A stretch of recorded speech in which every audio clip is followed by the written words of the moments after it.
அவர் மேல நான் வச்சிருந்த நம்பிக்கைய உடைச்சது. அத பத்தி எல்லாம் சொன்னா உனக்கு புரியாது. உங்க 2 பேருக்கும் நடுவுல இருக்கிறது வேணா எனக்கு புரியாம இருக்கலாம். ஆனா பாவையோட சூழ்நிலை எனக்கு புரியுதானே? ஏன்னா நானும் பாவையும் ஒண்ணுதான்.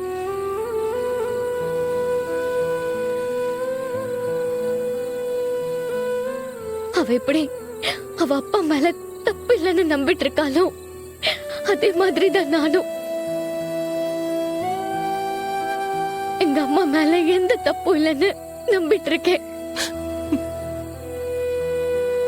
ஏன்னா என் நம்பிக்கையும் சரி, பாவையோட நம்பிக்கையும் சரி, அத உங்களால புரிஞ்சுக்க முடியாதே. இன்றே டவுன்லோட் செய்து உங்கள் ஃபேவரட் ஷோக்களை என்ஜாய் பண்ணுங்க.